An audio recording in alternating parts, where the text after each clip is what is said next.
Assalamualaikum warahmatullahi wabarakatuh. Yang terhormat Bapak dosen pengampun, yaitu Bapak Ibnu Dwi Putra, mata kuliah Sistem Informasi Akuntansi, serta rekan-rekan mahasiswa yang saya hormati.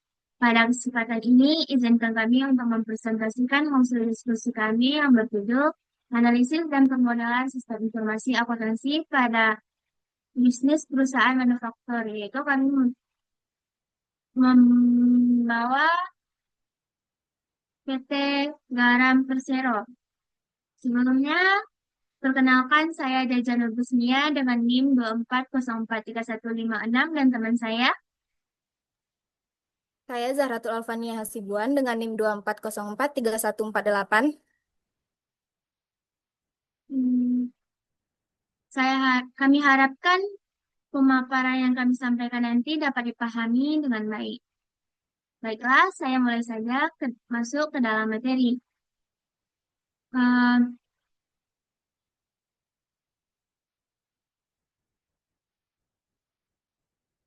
Objek studi, objek studi nama perusahaan yang kami ambil yaitu PT Garam Persero. Lokasinya berada di Pengaram, Sumedang, Pengaram, Pemekaran, Pengaram, Pengaraman. Untuk pada bidang usaha, PT Garam Persero adalah badan usaha milik BUMN yang bergerak di bidang produksi, pengelolaan, dan distribusi. Perusahaan ini menghasilkan garam untuk berbagai kebutuhan seperti garam konsumsi beriodium untuk memenuhi standar kesehatan masyarakat, garam industri digunakan dalam sektor tekstil, farmasi, kosmetik, petrokimia, dan makanan atau minuman. Garam farmasi dan kimia termasuk bahan larutan infus dan antiseptik. PT Garam juga mengembangkan produk turunan dan berinovasi dalam pengelolaan berbasis teknologi modern serta pemrosesan air laut yang ramah lingkungan. Baiklah, selanjutnya yaitu struktur organisasi. Struktur organisasi PT Garam bersifat fungsional, di mana pembagian kerja dilakukan berdasarkan fungsi-fungsi utama perusahaan. Di posisi teratas terdapat direktur utama, yaitu bernama Bapak Abraham Mose. Di bawah beliau terdapat dua direktur utama. Di bawah beliau terdapat dua direktorat utama, yaitu Direktur Keuangan SDM dan Manajemen Risiko yang membawahi fungsi-fungsi seperti keuangan, pengadaan, IT, serta SDM. Yang kedua yaitu Direktur Operasi dan Pengembangan yang fokus pada produksi, pemasaran, dan pengembangan aset. Selain itu, juga ada unit satuan pengawasan internal dan corporate secretary yang langsung berada di bawah direktur utama untuk mendukung kontrol dan tata kelola perusahaan. Selanjutnya yaitu produk utama garam. Produk utama PT Garam dikelompokkan ke dalam tiga jenis. Garam utama, eh, yang pertama yaitu garam konsumsi beriodium. Garam ini difortifikasi dengan iodium dan dipasarkan untuk kebutuhan rumah tangga sesuai dengan standar SNI. Yang kedua yaitu garam industri. Digunakan oleh industri makanan, tekstil, petrokimia, bahkan pengeboran minyak.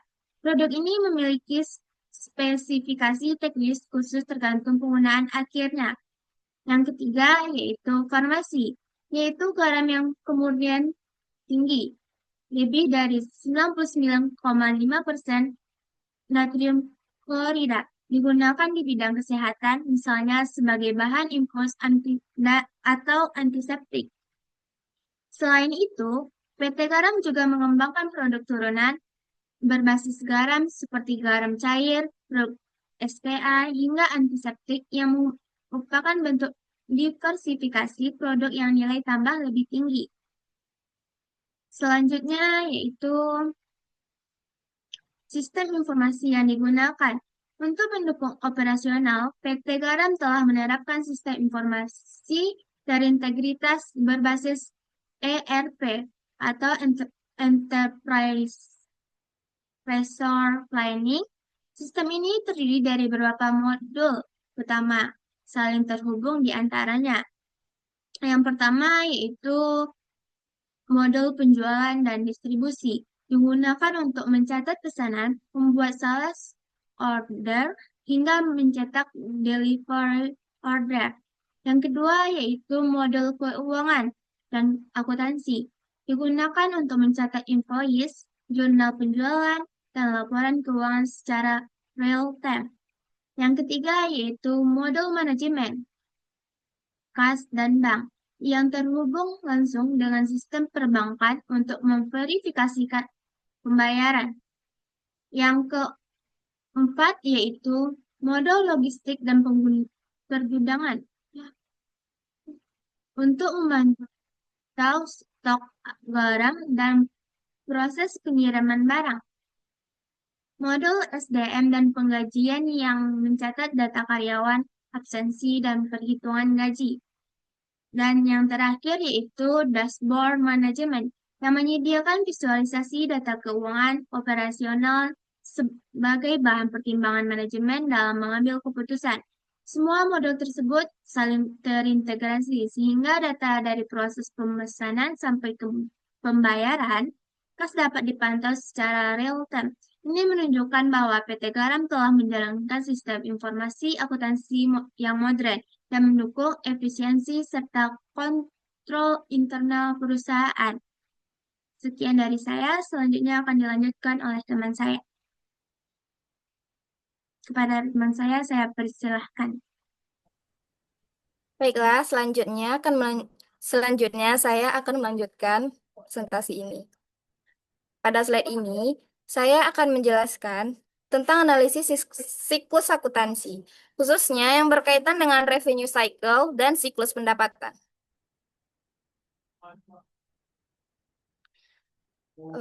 Revenue cycle merupakan proses yang dimulai dari saat perusahaan menerima pembayaran. Proses ini sangat penting karena langsung berhubungan dengan pemasukan kas perusahaan. Ada 4 tahapan utama dalam siklus ini. Yang pertama, sales order entry atau penerimaan pesanan.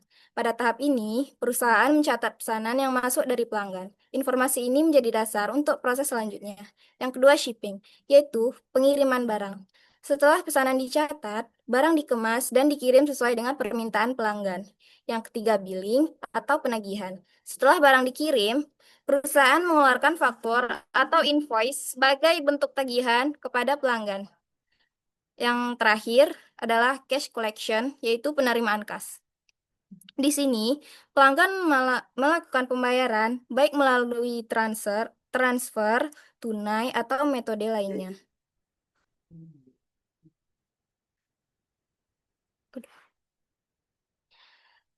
Selanjutnya, saya akan menjelaskan mengenai permodelan sistem dalam bentuk flowchart. Flowchart ini menggambarkan alur proses bisnis dari PT Garam Persero, dimulai dari penerimaan pesanan sampai dengan penerimaan pembayaran dan pembaruan piutang dan kas.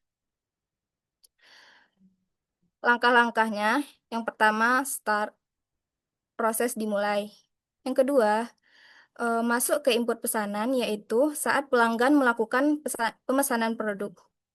Yang ketiga, dilakukan pemeriksaan stok dan kredit. Jika ditolak, itu disebabkan karena stok tidak tersedia atau kredit bermasalah, maka proses langsung berakhir di sini. Jika diterima, proses akan dilanjutkan. Tahap selanjutnya yaitu mencetak delivery order atau DO dan mengirim barang ke pelanggan. Setelah itu, barang diterima, dilakukan konfirmasi penerimaan dan tanda terima. Lalu, sistem akan menghasilkan dan mengirim invoice atau tagihan kepada pelanggan. Kemudian, pelanggan melakukan pembayaran dan diterima oleh perusahaan. Terakhir, sistem akan memperbarui data piutang dan kas perusahaan berdasarkan pembayaran yang masuk.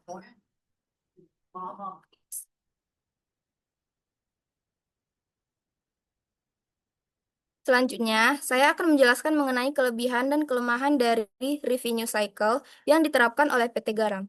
Kelebihannya, yang pertama itu terintegrasi. Seluruh proses bisnis sudah saling terhubung dalam satu sistem ERP sehingga memudahkan koordinasi antar bagian. Yang kedua, real time.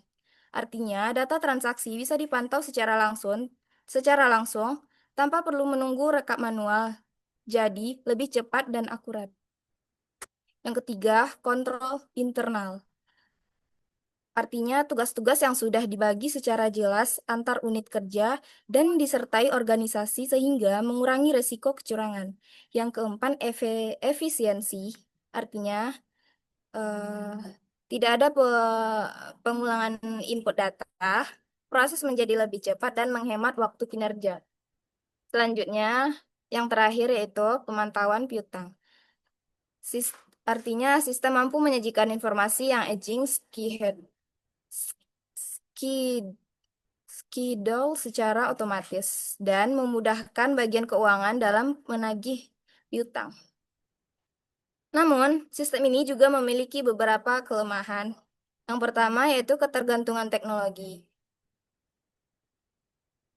Jika sistem jika sistem ERP mengalami gangguan, maka seluruh proses bisa terhenti karena semuanya saling terhubung. Yang kedua, risiko human error. Artinya, walaupun sistem ini canggih, kesalahan dalam input data atau terutama saat membuat sales order masih bisa terjadi. Yang ketiga, keterbatasan akses pelanggan. Khususnya di wilayah yang belum memiliki teknologi, pelanggan mungkin kesulitan untuk mengakses sistem atau layanan digital. Yang terakhir, follow up manual, artinya beberapa pelanggan masih membutuhkan penagihan secara manual karena tidak semuanya familiar dengan sistem otomatis.